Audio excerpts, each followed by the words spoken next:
সেটাই জানতে হবে বাজেটে কি স্পেশাল এবং আমাদের অ্যাপ্লাই করছে কি করে। প্রবলেম হয় কি, আমাদের ইনভেস্টমেন্টেও আমি দেখেছি লোকে প্রথমে ভাবে যে কোনটায় বেশি রিটার্ন দেবে। এবারের বাজেটে কি হতে চলেছে বলে তোমার ধারণা? নাগরিকরাই অ্যাকচুয়ালি সরকারকে ধার দিয়েছে চালানোর জন্য। পকেটের উপর কতটা চাপ পড়তে চলেছে? Pastel Entertainment presents Money Sutra.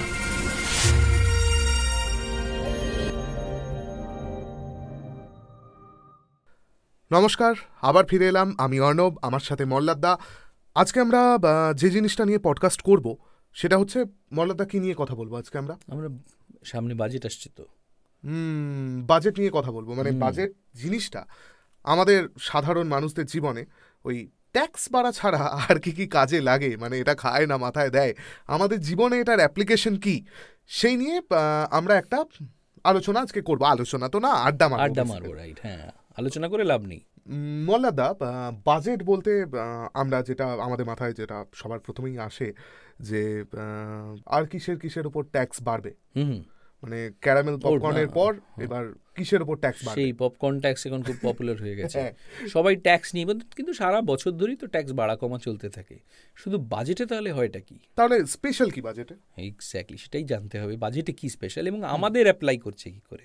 মানে আদৌ বাজেট ট্যাক্স বাড়া ছাড়া আর কোনো কিছুতে কাজে লাগে না। হ্যাঁ, আমাদের জীবনে এটার গুরুত্বটা কি তাহলে? প্রথম গুরুত্ব হচ্ছে, মানে গুরুত্ব দিয়ে যদি আমি ভাবি, গুরুত্ব বিচার করি, তাহলে ফার্স্ট জিনিস আমায় ভাবতে হবে যে বাজেট হচ্ছে একটা স্টেটমেন্ট অফ অ্যাকাউন্টস, যেখানে সরকার বলছে এই বছর আমি এত রোজগার করব আর এই বছর আমি এই খরচা করব। আচ্ছা, তো এটা নিয়ে তাহলে আমরা এত মাথামাতি করি কেন? আচ্ছা, তার আরেকটা কারণ হলো যে সরকার যে খরচা করবে, আমি যদি বুঝতে পারি কোন খাতে খরচা করবে, সেই খাতগুলো যদি মাথায় আমি ধরে নিতে পারি, তাহলে কিন্তু সেটা আমার প্রচুর সুবিধে হয়। আমি বুঝতে পারি যে আমি কোন দিকে চাকরি কোথায় বাড়বে, আমি বুঝতে পারি যে আমি কোথায় ইনভেস্টমেন্ট করব, আমি বুঝতে পারি আমি কী ধরনের পড়াশুনো করতে পারি। সো বহু রকমভাবে এটা হেল্প করতে পারে আমায়। আচ্ছা, তুমি বলছো যদি ডিফেন্স সেক্টরে বাজেট বাড়ায়, সেক্ষেত্রে আমি যদি ওই দিকটায় চাকরি প্রার্থী হই, সেক্ষেত্রে আমার সুবিধা হবে খানিকটা। বা আমি ডিফেন্সটা একটা পার্টিকুলার সেগমেন্ট হয়ে গেল। আমি বলছি আর কি, বাজেটে বললো গত বছর যেমন বলেছিল যে আমরা ম্যানুফ্যাকচারিং ফোকাস করব, তার মানে আগামী 5 বছর বা 10 বছর আমরা ম্যানুফ্যাকচারিং একটা শিফট দেখতে পারি। হ্যাঁ, তাহলে আমার বাড়িতে যদি একটি ছেলে থাকে, বাচ্চা থাকে, তাকে আমি বলতে পারি না তুমি না এই ধরনের পড়াশোনা করতে পারো। শুধু পড়াশোনা না, এতে তো আমাদের সত্যি ইনভেস্টমেন্টেও একদম সুবিধা হয়, বুঝতে সুবিধা হয়। আমরা ইনফ্যাক্ট বাজেটটাকে ইন্টারপ্রিটই করি যে আমি কিভাবে ইনভেস্টমেন্ট করব সেটা বোঝার জন্য, এবং সেখানে ট্যাক্স একটা অঙ্গ। কিন্তু একটা জিনিস তুমি আমাকে বলো, ট্যাক্স তো হয়, মানে আমরা দেখেছি ওই বড় একটা খাতা নিয়ে আসে, এখন তো খাতা নিয়ে আসছে, আগে সুটকেস, এখন ওই বাহি খাতা নিয়ে আসে, তো সেটা নিয়ে পড়ে বলছে অত মোটা বাজেট। তো এত মোটা বাজেট মানে আমি পড়বো কেন? পড়বো, আমার পড়াশোনাটা কীরকম হওয়া উচিত, যেটুকু দরকার সেটুকু পড়বো। আমি বুঝবো কি করে? সেটার জন্যই তো আড্ডাটা মারছি। আচ্ছা, এক করে তাহলে বলো, শুনি আমি। আচ্ছা, প্রথম হলো বাজেটের যে ট্যাক্স প্রভিশনসগুলো, আগে আমি এইখানে আসি, এটা একটা মজার জিনিস। আমাদের বাজেট, মানে তুমি তো রোজগার করো, যা রোজগার করো তার থেকে কি বেশি খরচা করো? না, অবভিয়াসলি না তো, কিন্তু সরকার অবধারিতভাবে যা রোজগার করে তার থেকে বেশি খরচা করে। হ্যাঁ, এটা আমি সব সময় দেখেছি। হ্যাঁ, একদম, এবং অনেক বেশি খরচা করে। তাহলে টাকা আসে কোথা থেকে? সেটাই না, আমিও বুঝতে পারি না। আমারও এই কয়েকটা জায়গায় কেনই বা করে, হ্যাঁ তো বুঝতে হবে। না, আমারও সত্যি কয়েকটা জায়গায় প্রশ্ন আছে। এই যে বলে যে রেল প্রত্যেকবার লোকসানে চলে, এই বাজেটের সময় শুনতে পাই যে না, এখন কিন্তু রেল আলাদা বাজেট হয় না। রেলের বাজেটটা বেশ কয়েক বছর ধরে আমাদের সাধারণ বাজেটের সঙ্গে ইন্টিগ্রেট হয়ে গেছে। না, আগে যখন হতো তখন শুনতাম যে রেল লোকসান করছে, কিন্তু আমি যখন নিজে ট্রেনে উঠি তখন দেখি যে মানে এত লোক, তাদেরকে ফার্স্ট ক্লাসে পর্যন্ত লোক ঢুকে যাচ্ছে। ফার্স্ট ক্লাসে আমি দেখিনি, আমি 2 টায়ারে যখন গেছি সেখানেও লোকজন ঢুকে যাচ্ছে, এবং তারা, আমি মানছি তাদের 2 টায়ারের টিকিট নেই, কিন্তু তারা একটা থার্ড এসি কি স্লিপারের ওয়েটিং টিকিট নিয়ে তারা ঢুকছে। এই যে এত ওয়েটিং এও টিকিট, তো রেলের ক্যাপাসিটির বাইরে তো রেল আর্ন করছে, এছাড়া গুডস ডেলিভারি এই সমস্ত জিনিস তো বাদ দাও। তাহলে মানে আমার এই প্রশ্নগুলো আছে যে এটা কি করে লোকসানে চলে, বা আমাদের বাজেট যখনই মানে তোমার কি ধারণা যে লোকসানে যদি ওটা না চলে সেটা ভালো? হ্যাঁ, মানে তাহলে যদি লোকসানে চলে রেল কি তুলে দেওয়া উচিত? না, তুলে দেওয়া উচিত না। মানে এমনও বুঝতে হবে সরকার বেশ কিছু খরচা করে যেটা না করলে আমাদের জীবনযাত্রা বন্ধ হয়ে যেত। হ্যাঁ, রেল তো তাই না? তাহলে সরকারের কাজ তো ব্যবসা করে প্রফিট আনা নয় সব সময়, সরকারের কাজ তো খরচা করা। যদি খরচাটা না হয় তাহলে রেল চলবে না, তাহলে তো সাংঘাতিক কাণ্ড হয়ে যাবে। কিন্তু সব কিছুতেই যদি লোকসান হয়, আমি রেলটা একটা জাস্ট উদাহরণ হিসেবে বললাম, সব খাতেই যদি লোকসান হয়, মানে ধরো সরকার শিক্ষা খাতে খরচ করছে, আমি মানছি যে সেখান থেকে লাভের আশা করবে না, কারণ এটা একটা নন প্রফিটেবল জায়গা। স্বাস্থ্য খাতে খরচা করছে, সেটাও আমি মানছি যে হসপিটালে যে 2 টাকা 3 টাকা বা কোনো কোনো ক্ষেত্রে ফ্রিতে চিকিৎসা হচ্ছে, বা খুব অল্প দামে ওষুধ দিচ্ছে, ন্যায্য মূল্যের ওষুধের এত দোকান খুলেছে, সেটা সেন্ট্রাল স্টেট সব জায়গা থেকেই খোলে, এগুলো না আমি মানছি। কিন্তু যেগুলো থেকে লাভ করার জায়গা আছে, যেমন বিভিন্ন ইন্ডাস্ট্রিগুলো, ধরো সরকার যে বিএসএনএল চালাচ্ছে, সরকার যে ভালো বিএসএনএল এর এক্সাম্পল আমি নিয়ে নিচ্ছি, বা ইন্ডিয়ান এখন আর নেই, এয়ার ইন্ডিয়ার এক্সাম্পল আমি নিচ্ছি। এয়ার ইন্ডিয়া এখন নেই, বিএসএনএল এক্সাম্পল আমি নিচ্ছি। খানিকটা আমি বোঝানোর চেষ্টা করছি। বিএসএনএল যদি না থাকে, মানে আজকে যে পরিস্থিতি, তাহলে কি প্রাইভেট সেক্টর, তারা তো বেশি প্রফিট করার জন্য এসছে, তারা কি করবে? মানে আজকে তো বিএসএনএল ছিল এতদিন, মানে আজকে অলমোস্ট ডিফ্যাক্টো নেই, ডিফাঙ্ক্ট হয়ে আছে। আমার কাছে যদি একটা সরকারি ব্যালেন্স না থাকে, প্রাইভেট সেক্টররা তো সেখানে যা ইচ্ছে করবে প্রফিট নিয়ে। সেক্ষেত্রে সরকার যদি খরচাটা করে সেই খাতে, তাহলে কিন্তু মানে সেখানে সরকার লস করলেও ওভারঅল কিন্তু টোটাল নাগরিকরা তাদের লাভই হবে। আমি কি বোঝাতে পারছি? আচ্ছা, মানে বিএসএনএল যদি 200 টাকায় একটা কানেকশন দেয়, আরেকজন যদি 1000 টাকায় কানেকশন দেয়, সেটা কিন্তু চলবে না। এক্স্যাক্টলি। কিন্তু বিএসএনএল যদি না থাকে, এবার কানেকশনের দাম বাড়তে থাকবে, তাহলে তো লোয়েস্ট কোনো পয়েন্ট যা হচ্ছে বর্তমানে যা হচ্ছে, তো এক্স্যাক্টলি সেই জিনিস ওই এয়ারলাইন্স ইন্ডাস্ট্রির জন্য এফেক্টেড। তো সরকারের কাজ বিজনেস করা নয়, এটা আমাদের একটু বুঝতে হবে। সরকারের কাজ হচ্ছে যাতে সমস্ত নাগরিক একটা পরিষেবা পায় সেটা দেখা। কিন্তু তাহলে সরকার চলবে কিভাবে? মানে সবেতেই যদি লোকসান করে। পারফেক্ট, সরকার লোকসান করছে, কেন করছে তাহলে আমায় বুঝতে হবে। এবারে আমি যদি বেসিক ফিগার দিই, গত বছরের ফিগার হচ্ছে সরকার টোটাল আয় দেখিয়েছিল 32 লক্ষ কোটি টাকা, ওকে, আর খরচা দেখিয়েছিল 48 লক্ষ কোটি টাকা। মানে 100 টাকা খরচা করেছে, 66 টাকা তার মধ্যে রোজগার হয়েছে, বাকি 34 টাকা ধার নিয়েছে। এইভাবে সরকার চলছে। এবার এই যে 100 টাকা খরচা করছে সরকার, সেই খরচাটা কিসের জন্য করছে যদি আমি ভাবি, যেমন ডিফেন্স হয়তো করতে হবে, যেমন এডুকেশন আমায় করতে হবে, স্বাস্থ্য খাত, তো সেরকম খাতগুলোকে যদি আমি বুঝতে যাই, তাহলে আমি বুঝতে পারবো যে ওখানে সরকার খরচা করার জন্যেই, সরকার খরচা করেছে বলেই ওভারঅল ইকোনমি কিন্তু বেড়েছে। আচ্ছা, তার মানে সেই ইকোনমিতে আমি চাকরি পাচ্ছি, কেউ ব্যবসা করছে, কেউ অন্যভাবে ইন্টিগ্রেটেড হয়ে যাচ্ছে। আমার ওভারঅল ইকোনমি যদি মানে বাড়াতে হয়, সরকারকে খরচা করতেই হবে, এবং এর একটা হিসেব আছে, এবং এটা গ্লোবালি অ্যাকসেপ্টেড হিসেব। কীরকম? টোটাল জিডিপির মোটামুটি, জিডিপি মানে আমরা কি জানি? Gross domestic product. তার মানে কি? এটা আমি চলে এসেছি আমার পড়াশোনার মধ্যে। গ্রস ডোমেস্টিক প্রোডাক্ট তুমি সহজ করে বোঝাও। সহজ করে বোঝানো মানে, ধরা যাক আমি আর তুমি এই রুমে আছি, আমরা করছি, ওখানে চিনু ক্যামেরায় আছে, আমরা করছি। এবার এই 3 জনই আমরা রোজগার করি আজকের দিনে কিছু কিছু দাঁড়িয়ে। তার মানে তোমার ইনকাম, আমার ইনকাম আর চিনুর ইনকাম যদি আমি অ্যাড করি, একটা টোটাল অ্যামাউন্ট হয়। এই ঘরের জিডিপি ততটা, অ্যাভারেজটা না ততটা, মানে তোমার 100, আমার 50, চিনুর 25, মানে 175 টাকা হচ্ছে এই ঘরের জিডিপি। ভারতবর্ষে যত লোক আছে, এবার অ্যাড করো তাদের ইনকাম, টোটালটা তার জিডিপি, খুব বেসিক লেভেলে, দ্যাট ইজ জিডিপি। তার মানে সবার আর্নিং যদি বাড়ে, তবেই আমার জিডিপি বাড়বে। একদম। আজকের দিনে আমরা 5th largest in the world, বিরাট ব্যাপার। যদিও খুব বিরাট ব্যাপার না, সেখানে অনেক রকমের পপুলেশন ভাগ করলে অনেক রকমের ইস্যুস আসছে, কিন্তু বাড়ছে এবং আমরা খুব তাড়াতাড়ি 3 নম্বরে পৌঁছে যাব। So will be after US, China, আমরা আগামী 5-7 বছরের মধ্যে আমরা পৌঁছে যাব। যে এই যে ইকোনমিটা বাড়ে যদি, তার অ্যারাউন্ড 17-20%, মানে জিডিপির 17-20% কিন্তু গভর্নমেন্টের এক্সপেন্স। গভর্নমেন্ট যদি ওটা কমিয়ে দেয় তাহলে জিডিপি পড়ে যাবে, কিন্তু আচ্ছা যদি বাড়িয়ে দেয় তাহলে বাড়বে। হ্যাঁ, বোঝা গেল?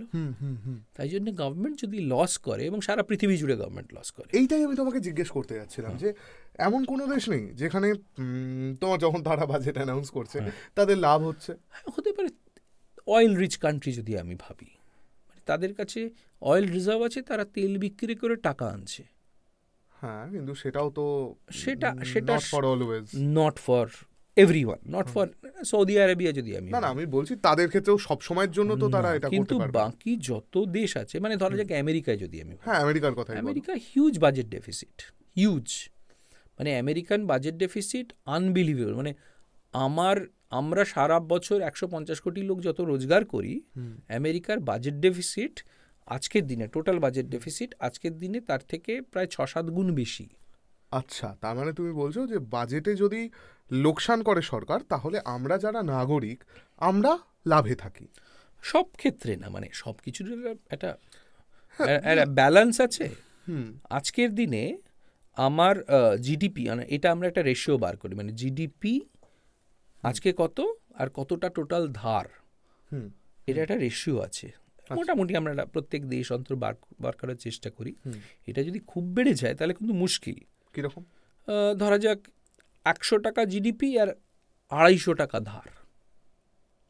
আচ্ছা, এই ধার বলছো, ধার টাকার থেকে নেয় মানে শুধু রিজার্ভ ব্যাংক? সরকার না, রিজার্ভ ব্যাংক তো হচ্ছে গভর্নমেন্টের ব্যাংকার, তারা ধারটা নেয়।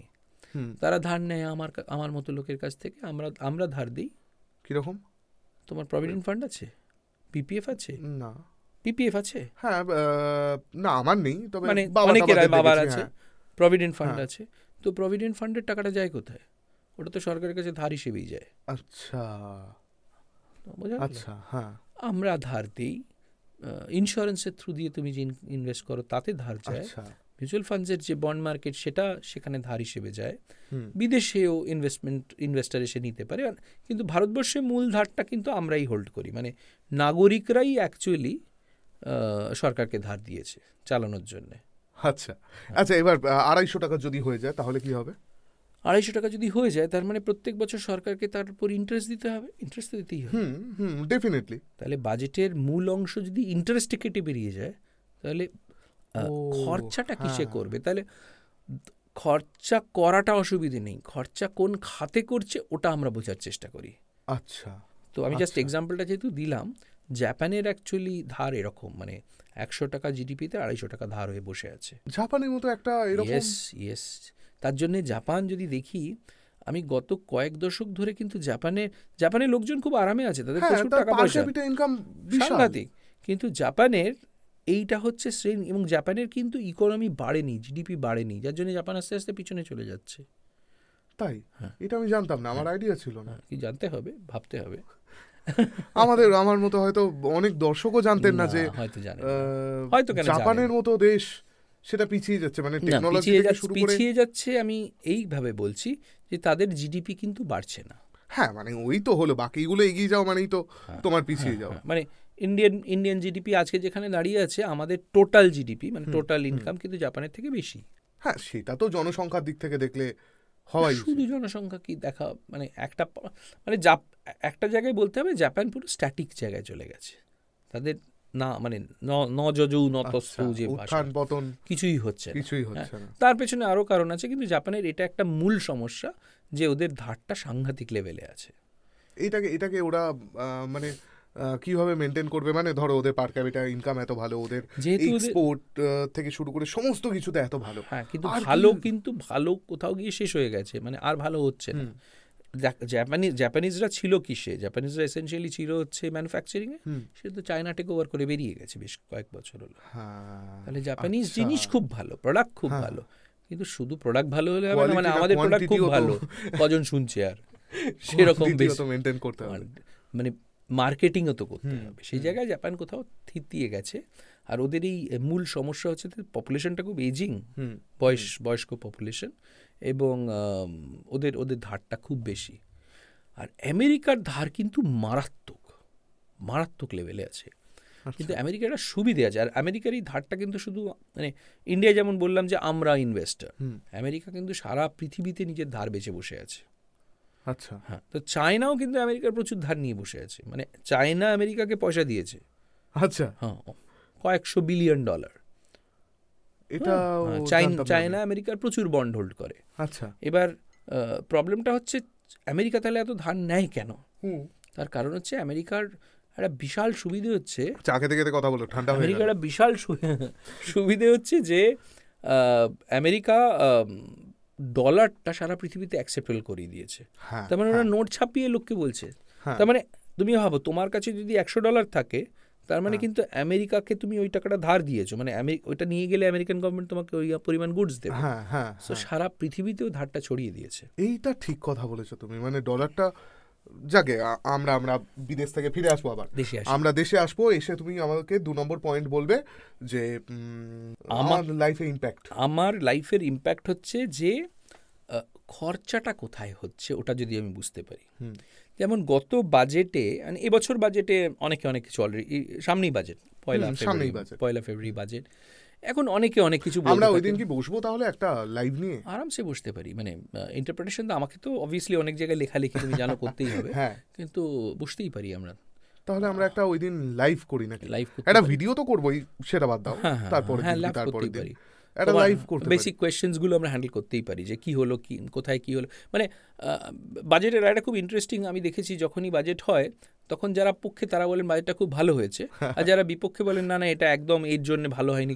কেন হয়নি কেউ বলে না, তো আমরা ওই কেন হয়নিটা আসতে পারি এবং ব্যালেন্সলি বলতে পারি যে এই দিকটা হয়তো অ্যাপ্লিকেবল, এই দিকটা হয়তো অ্যাপ্লিকেবল না, আমরা নিউট্রালি কথা বলতে পারি। বেশ, তাহলে আপনারা বুঝতে পারলেন যে আপনাদের কি করতে হবে বাজেটের দিন সন্ধ্যাবেলা নাকি?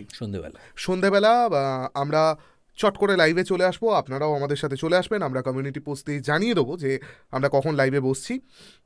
আপনারা আপনাদের যা প্রশ্ন, আমার প্রশ্ন তো থাকছি, আমি তো মোল্লারদাকে সারাদিন প্রশ্নই করি, তো আপনাদের তরফ থেকে যা যা প্রশ্ন করে, হ্যাঁ তাও করি, তো আপনাদের তরফ থেকে যা যা প্রশ্ন থাকবে আপনারা কমেন্ট করে মোল্লারদার থেকে উত্তর জানতে পারেন। আর আমরা কথা দিচ্ছি আমরা নিউট্রাল উত্তর দেবো, মানে কোনো রকম আমাদের কোনো বায়াসড হওয়ার প্রশ্নই নেই। তো আমরা এবং বললে আমি ডেটা দিয়েও বলে দেবো, এই কারণে এটা ভালো মন্দ কিছু হয় না। মোল্লারদা সব সময় ল্যাপটপে ডেটা খুলেই বসেন, আমার ডেটা ছাড়া আমি কথা বলতে পারি না। হ্যাঁ, এবার যেখানে আসছি, যেমন গত বছর বাজেটটা অ্যাকচুয়ালি পলিসি। এবার 1 বছরে কি খরচা করব আর কি আয় করব, সেটা আমার কাছে একটা পলিসি নোট হিসেবে আসে। আচ্ছা, যেমন গত বছর ওরা কি বলেছেন, বাজেটে কি বলা হয়েছে যে আমি কোথায় কোথায় ফোকাস করব, ফোকাসের মানে খরচা বাড়াবো কোথায়। তার মানে আমার কাছে কি মাথায় নড়লো, এই জায়গাটা খরচা বাড়াবে, অবভিয়াসলি খরচা যদি বাড়ায় তার মানে ওই জায়গাগুলো ডেভেলপ করবে। আমি অ্যাজ এ ইনভেস্টমেন্ট হিসেবে ডেভেলপ করাবো, আমি অ্যাজ আ এমপ্লয়ার হিসেবে ডেভেলপ করবো, আমি সেটা খুঁজতে আরম্ভ করলাম। তো এরা এসেনশিয়ালি যেটা ওরা গত বছর বলেছে, এবং এরা বলেছে যে এরা কন্টিনিউ করবে। আমাদের এটা মূল সমস্যা, আমরা প্রত্যেক দিন কিছু না কিছু খোঁজাখুঁজি করতে থাকি। Policy should be very stable. তো পলিসি যেটা ওরা বলেছে তাতে বলছে যে কতগুলো জায়গায় ওরা নিয়ে যেতে, যেমন খাদ্য, ফুড সেফটি, মানে সবাই যেন সবসময় খাবার পায়, সেই একটা জিনিস খুব ইম্পর্টেন্ট, ফুড সেফটি। এবং এখানে এগ্রিকালচারের দিকে বলতে হবে, আমাদের দেশে একটা ডিসগাইজ, যারা ইকোনমিক্স পড়েছে জানে, ডিসগাইজড আনএমপ্লয়মেন্ট বলে একটা বস্তু আছে।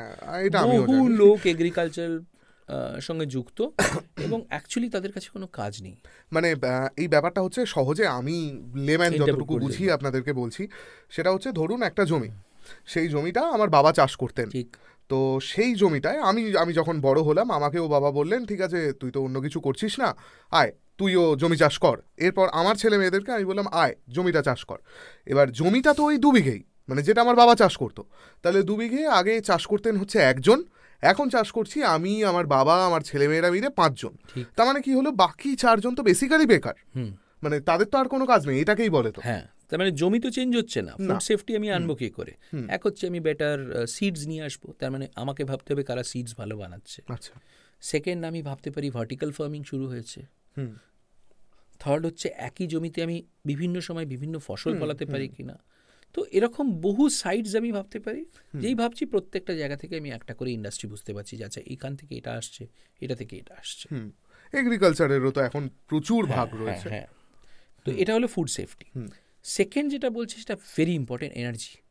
আচ্ছা, পাওয়ার, এনার্জি তেলও হতে পারে, এনার্জি আলো হতে পারে, লাইট হতে পারে। আজকের দিনে উইদাউট আলো, লাইট, পাওয়ার আমরা কি করব? কম্পিউটার দিয়ে আমরা কি করে কাজ করব? মানে আমার কাছে কম্পিউটার আছে, আলো নেই, এনার্জি নেই, আমার প্রসেসর কাজ করবে কি করে?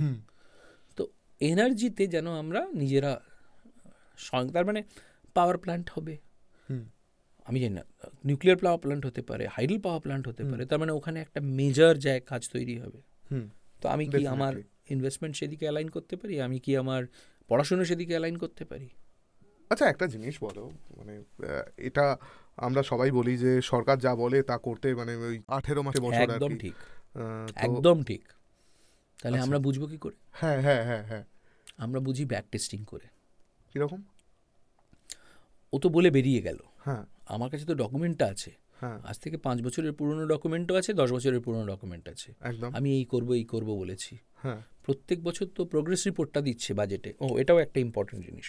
গত বছর কি হয়েছিল তার রিপোর্ট কিন্তু আমার এই বাজেটে রয়েছে। হ্যাঁ হ্যাঁ, ডেফিনেটলি সেটা থাকে। তাহলে আমি আজকে বসে, আজকে যে রিপোর্টটাও দিল, মানে আজকে যা করবে বললো, 5 বছর বাদে গিয়ে যদি আমি দেখি যে ও এইগুলো করেছে কিনা, সেটা তো আমি দেখতে পাচ্ছি আগের বছর করেছে নাকি। এবার এটা ভবিষ্যৎ, আমি তো পাস্টও দেখতে পারি। মানে 2014-15-তে ওরা যে বলেছে যে কাজগুলো করবো কিনা, করেছে কিনা, সেটা তো আজকে বসে আমি দেখতে পাচ্ছি। আমি কিরকম বলছি, ধরো সরকার 1000টা কাজ বলেছে, আমি এই কাজগুলো করবো। অ্যান্ড বাই দ্য ওয়ে, খুব ইন্টারেস্টিং যে 1000 কাজের কথা বললে, বাজেটের ডকুমেন্টটা খুব মোটা হয়। আচ্ছা, হ্যাঁ, মানে বাজেটের অ্যাকচুয়ালি দুটো ডকুমেন্ট। সেটা তো বাজেটের এসেন্সিয়ালি 3টে ডকুমেন্ট। একটা হচ্ছে ইকোনমিক সার্ভে আসে, মানে আগের দিন কি হয়েছে না হয়েছে তার একটা বিশাল বড় 500-600 পাতার একটা রিপোর্ট আসে। তারপর বাজেট আসে। বাজেটের মধ্যে একটা পার্ট হচ্ছে স্পিচ জ্ঞান, আর একটা হচ্ছে ট্যাক্সের সমস্ত ইম্প্যাক্টসগুলো। দুটো পার্ট আসে, এই এতগুলো পার্ট আসে। সবাই ওই ট্যাক্সে বাড়ে, আর এক কতগুলো আছে সিগারেটের দাম বাড়লো কিনা, দাম কমলো কিনা। সিগারেট অ্যাকচুয়ালি ইনলিস্টিক, ওর কিছু লাভ হয় না। যাই হোক, এই নিয়ে সরকারের তো হিউজ লাভ হয়। হ্যাঁ হয়, কিন্তু ওটা হবেই আর কি। মানে সবগুলো স্টেটেই, মোটামুটি যতগুলো স্টেটে তোমার এই সিগারেট, মদ, এই জিনিসগুলো চলে, স্টেট বাজেটে আসে, এখানে আসে। হ্যাঁ, কিন্তু মানে আমি বলছি স্টেট বাজেটেও সরকারের তো একটা বিভৎস লাভ এই নেশার জিনিসগুলো দিয়ে হয়। বাট তাই দিয়ে আমার সারা দেশ চলতে পারে না, মানে সেটা চলবে না। 40 লক্ষ কোটি টাকা সেখান থেকে আসে না, সেটা খুব মিনিস্কিউল। ওই ফোকাসটা ঘুরিয়ে দেওয়া হয়। আমরা যদি পুরো জিনিসটা একবার দেখে নিতে পারি, আমার ফোকাসটা বোঝা যায় কোথায় রয়েছে অ্যাকচুয়ালি হচ্ছে। দেখ, আসল কথা তো বলে না, বলা যায় না, বা বলে না, বা বলতে চায় না। আমাদের মাইন্ডটাকে ডাইভার্ট করে দেয় এগুলো। হ্যাঁ, ওভারলোড করে দেয়। হ্যাঁ, আমি ডাইভার্টেড হব না। তোমাকে আমি যেটা জিজ্ঞেস করছিলাম সেটা হচ্ছে যে ধরো 1000 ধরনের জিনিস সরকার বলে করবো, কিন্তু সেখান থেকে কোনটা করবে আর কোনটা করবে না, এইটা এই যে মোটা বইটা আছে, হ্যাঁ, যেটা আসে বাজেট স্পিচের সঙ্গে, প্রত্যেকটা মানে কি কি করবে মাইনিউট লেভেলে ওই হিসেবটা আসে। মানে ধরা যাক অমুক যোজনাতে এত টাকা, ওটাও পাওয়া যায় ওই বইটার মধ্যে। আচ্ছা, এবার আমি এটা পাবলিক ডকুমেন্ট, মানে আমরা যে কেউ অ্যাক্সেস করতে পারি, বাজেট ডকুমেন্ট এটাই তো। আচ্ছা, বাজেটের মধ্যে এগুলো সব আছে। এই ডকুমেন্ট আমি কিভাবে পাবো? ইন্ডিয়া বাজেট বলে একটা ওয়েবসাইট আছে, আচ্ছা, যেটা সমস্ত পুরনো নতুন বাজেট ডকুমেন্ট আপলোড হয়, গিয়ে ডাউনলোড করে নিলেই হয়ে যাবে। আচ্ছা, ওখান থেকে ডাউনলোড, এবং ভাগ করা আছে সমস্ত। আচ্ছা, ওখানেই মানে আমায় কষ্ট করতে হবে না, ভাগ করা আছে। কিন্তু একটা হয়তো 100 পাতা 200 পাতা। এবার আমাকে জানতে আমি কি খুঁজছি। মানে প্রবলেম হয় কি, আমাদের ইনভেস্টমেন্টেও আমি দেখেছি লোকে প্রথমে ভাবে যে কোনটায় বেশি রিটার্ন দেবে, আর আমরা ভাবি আমি যাবোটা কোথায়। ওই পুরনো একটা এক্সাম্পল বলেছিলাম না, যে আমি যাব এখান থেকে, কলকাতা থেকে দিল্লি, এবার আমি খুঁজছি কোনটা সবার আগে যাবে। আরে আগে তো আমায় জানতে হবে যে আমি দিল্লি যাব ফার্স্ট, তাহলে আমি কি একদিনে যাব না 2 দিনে যাব, আমার পকেটে কত পয়সা আছে, আমি কি এসিতে যাব নন এসিতে যাব, আমি গাড়ি চালিয়ে যাব, এগুলো তো পরে আসে। আগে তো কোথায় যাব জানতে হবে। তো এক্ষেত্রেও আমি কি খুঁজবো জানতে হবে। মানে আমি অমুক মিশনের জন্য খুঁজছি, সেটা আমি ওখানেই পেয়ে যাব। ডেফিনেটলি ওখানে বলা থাকবে এবছর এত খাতে এত টাকা দেওয়া হয়েছে, গত বছর এত টাকা খরচা হয়েছে এবং আমরা বলেছিলাম এত টাকা দেব, এগুলো সব লিস্টে থাকে। আচ্ছা, তো তাতেই বোঝা যায় কাজটা হয়েছে কি হয়নি, হ্যাঁ, অ্যাটলিস্ট অন পেপার। এবার চোখ চাক্ষুষ গিয়ে দেখতে হবে। না না, সেটা তো আলাদা কথা, মানে সে কত জিনিস উদ্বোধন হয়, তারপর জাস্ট ওই শিলাটাই থাকে যে। হ্যাঁ, কিন্তু ডকুমেন্টেশনটা হয় এবং ডকুমেন্টেশনটা দিয়েও আমি অনেক কিছু বুঝতে পারি আদৌ হচ্ছে কি হচ্ছে না। ঠিকই বলছো, বোঝা গেল। তাই জন্যে ওই বইটা অনেক ভলিউমিনাস হয়। তার মানে এই নয় সময় পড়ে ফেলতে হবে, ওই সাজেশনের মতো আর কি, পরীক্ষার আগের দিনের সাজেশন। তো আমরা এক্স্যাক্টলি জানি কোন সাজেশনটা আমায় পড়তে হবে এবং কোথায় কখন। মানে আমরা যখন ল পড়েছি আমাদের বলা হয়েছিল সব মুখস্থ করতে যাও না বাবা, পারবে না, কোথায় কি আছে সেটা জেনে রাখো। আর এখন আমরা যখন পরীক্ষা নিই অ্যাজ আ এক্সামিনার, আমরা কিন্তু মাঝে মাঝেই বলি ওপেন বুক করো, তুমি খালি জেনে রাখো কোথায় আছে, তুমি লাইব্রেরিতে যাও গিয়ে পরীক্ষা দাও গিয়ে। আচ্ছা, দ্যাটস দ্য বেস্ট ওয়ে। কারণ ধরো এইগুলো তো ওর কাছে অ্যাভেলেবল থাকছেই সব সময়, মানে ভবিষ্যতে যখন প্র্যাকটিক্যাল লাইফে ও কাজে লাগাতে যাবে। তোমার কাজ হচ্ছে খুঁজে বার করা। এবার চ্যাট জিপিটি দিয়েও তুমি খুঁজে বার করতে পারো, আমার আপত্তি নেই, কিন্তু তোমাকে ভ্যালিডেট করতে পারো ঠিক কিনা। ডেফিনেটলি মানে যা অনলাইনে অ্যাভেলেবেল আছে সব ঠিক না, এমনটা তো না, একদম না। এবং একই জিনিস প্রশ্ন চ্যাট জিপিটিকে 3 বার করলে 3 রকম উত্তর দিচ্ছে। 3 জন করলেও 3 রকম উত্তর দেয়, তাহলে এটাই আমাকে অদ্ভুত ব্যাপার। কেন এটা জেনারেটেড এআই না, এআইটাই তো আলাদা। তো আমাকে জানতে হবে আমি কোন সোর্স থেকে নিচ্ছি, আমার সোর্স ভ্যালিডেশন করতে হবে। আচ্ছা, সেটাই তো শেখার কথা। তো এগেন ডাইগ্রেস করছি, তাহলে আমার দরকার কি কি ছিল? আমার যেমন বললাম এগ্রিকালচার, একটা হলো ফুড সেফটি, একটা হলো এনার্জি সেফটি, আর কিসে আছে ইনফ্রাস্ট্রাকচার ইনভেস্টমেন্টস, মেজর জায়গা, আচ্ছা, রাস্তা ঘাট, পাওয়ার প্ল্যান্ট, ইনভেস্টমেন্ট তো এইখানে মানে বলেছে এখানে ইনভেস্ট করবে। এবার আমার কাজ কি, বাজেট ডকুমেন্টকে দেখা দিই এত টাকা কি অ্যালট করেছে না বলছে আমি করব। আচ্ছা, হ্যাঁ হ্যাঁ হ্যাঁ, মুখে বলছে না, টাকাটাও অ্যালট করেছে, ঠিক বলেছে। এক্স্যাক্টলি, টাকাটা অ্যালট করেছে কিনা, করলে কি খাতে করেছে। হ্যাঁ, মানে ধরা যাক বললো আমি খরচা করব, হ্যাঁ, করে দেখলাম খালি মাইনেই দিয়ে চলে গেল, তাহলে তো লাভ হলো না কোনো, বা ইন্টারেস্ট দিয়ে চলে গেল। মানে এটাও একটা খুব ইম্পর্টেন্ট, বাজেটের দুটো পোর্শন, খরচার দুটো পোর্শন, মেন দুটো পোর্শন, একটা 3টে পোর্শন ইনফ্যাক্ট। একটা হচ্ছে রেগুলার খরচা, মানে আমি সকালবেলা উঠে যেগুলো কিনলাম, ধরা যাক চাল ডাল গম, তো ওটা তো আমি খেয়ে ফেললাম, ওটা রেভিনিউ এক্সপেন্স।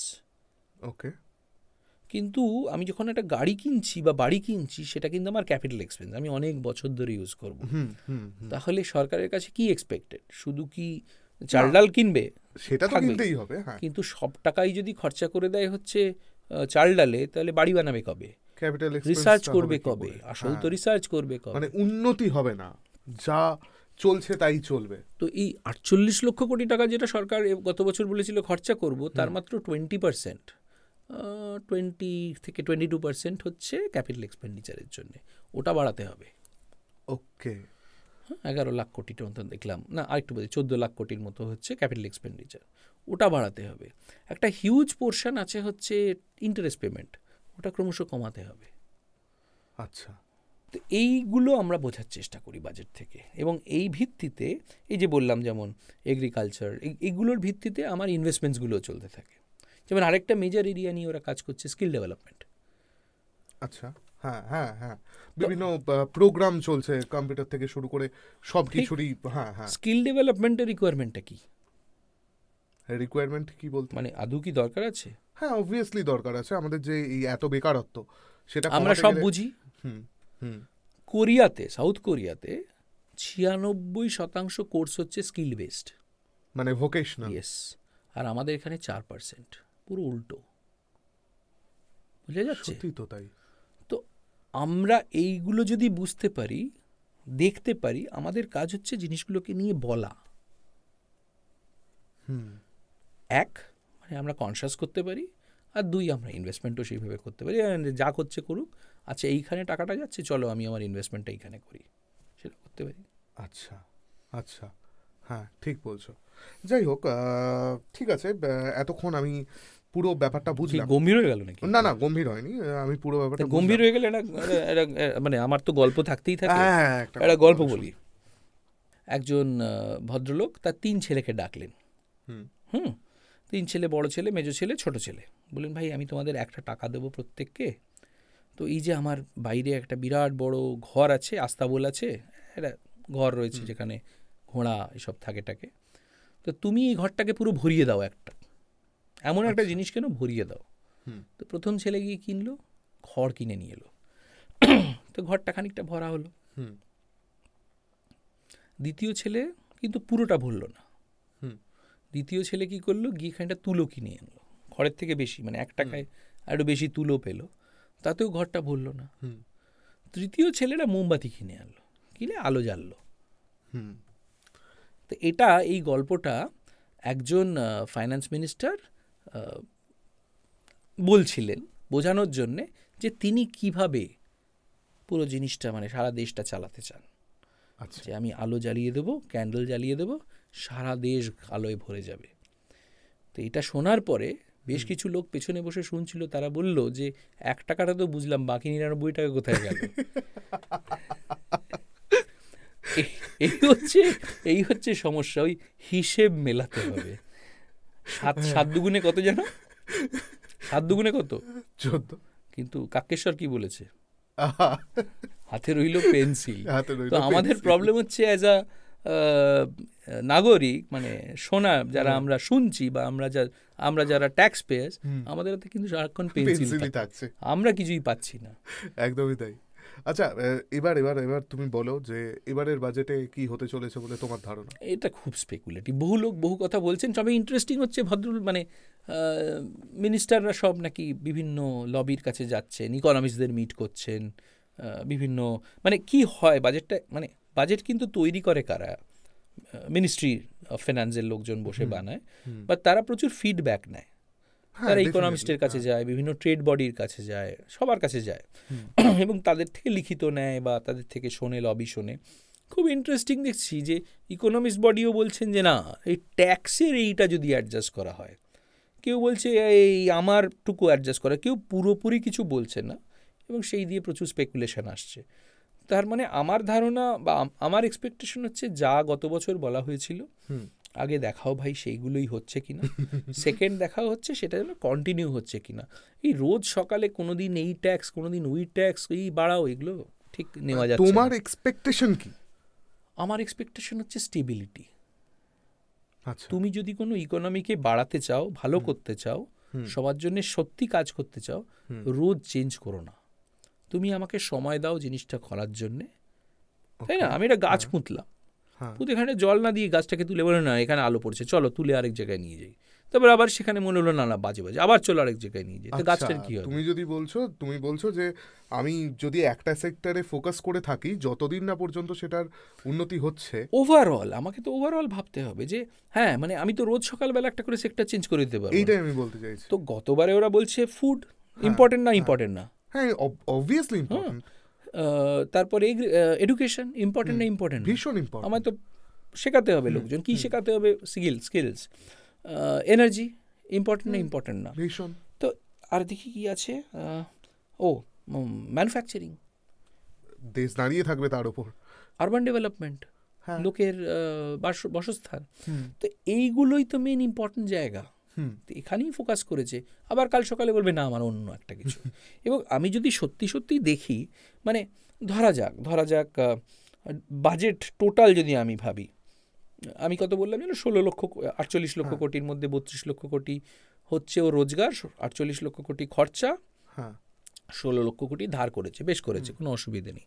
তার মানে ফিসকাল ডেফিসিট হয়েছে প্রায় 5.5-6% মতো। এবার এডুকেশনে এক্সপেন্স কত করেছে ওভারঅল যদি আমি জিডিপি ভাবি, জিডিপি মানে হচ্ছে সবার ইনকাম, মাত্র 1.5%। আচ্ছা, ইন্টারেস্ট দিচ্ছে প্রায় 12%। তো কিন্তু 1.5%টাকে হঠাৎ করে তো 5% করে দেওয়া যাবে না, টাকা তো ওইটুকু আছে, নাহলে তো আবার ধার বেড়ে যাবে। তো আমার কাজ কি হচ্ছে, আমার পলিসি ঠিক করো, বেশি খুঁচিও না সবাইকে, এইটাই হচ্ছে আমাদের এক্সপেকটেশন। অ্যাজ অ্যান ইনভেস্টার এটা তো মাস্ট। ইনভেস্টাররা সারা পৃথিবীতে এক্সপেক্ট করে হচ্ছে স্টেডি পলিসি। আচ্ছা, তার মানে দেখা যাক মল্লারদার ইচ্ছা পূরণ হয় নাকি। ইচ্ছা পূরণ কোনোদিনই হয় না, কিন্তু নিশ্চয়ই আমরা সেটাকে। আর একটা জিনিস বলো, লাস্ট প্রশ্ন, এটা আমাদের সময় প্রায় শেষ হয়ে এসেছে আমি যেটা দেখতে পাচ্ছি। শেষ প্রশ্ন, তুমি আমাকে বলো যে পকেটের উপর কতটা চাপ পড়তে চলেছে? আমার ধারণা মানে 15 লক্ষ টাকা অবধি যাদের রোজগার, তাদের জন্য বেশ কিছু ভালো খবর আসতে পারে বলে আমার ধারণা। হয়তো ট্যাক্সটা একটু কমবে, হ্যাঁ, মানে তাদের জন্য হয়তো ট্যাক্স ইম্প্যাক্টটা একটু কমবে, খুব কমলে, বিরাট কিছু কমবে না। ক্যাপিটাল গেইনসের যে ট্যাক্স যারা মার্কেটস নিয়ে কাজ করে তাদের জন্য হয়তো কিছু রিইনস্টেটমেন্ট হতে পারে। আচ্ছা, আর আমাদের জন্য তো কিছু থাকবে না, এদের রোজগারটা একটু বেশি। না, আমি 15 লক্ষ মার্জিনে আছি, আমি তোমার দলে নই। যাই হোক, তাহলে আজকে আমরা ওভারঅল বাজেট নিয়ে আলোচনা করলাম যে আমাদের জীবনে কি ইম্প্যাক্ট ফেলছে। আমরা বেসিক্যালি একটু হাসি মুখে আড্ডাই মারলাম। আমাদের মতো আপনারাও হয়তো এনজয় করেছেন। যদি এনজয় করে থাকেন, যদি আমাদের কাজ ভালো লেগে থাকে, তাহলে আমাদের চ্যানেলটাকে সাবস্ক্রাইব করুন, ভিডিওটাকে লাইক করুন, এবং একটা রিমাইন্ডার দিয়ে রাখুন নিজেকে যে বাজেটের দিন বিকেলবেলা আমাদের চ্যানেলে আবার ফিরে আসবেন। 1 ফেব্রুয়ারি ফিরে এসে আমাদের লাইভটা দেখবেন। আপনাদের যত প্রশ্ন আছে মল্লারদার সামনে ছুঁড়ে মারবেন, মল্লারদা চেষ্টা করবে উত্তর দেওয়ার। চেষ্টা কেন, মল্লারদা অবশ্যই উত্তর দেবে। তাহলে আজকের মতো টাটা।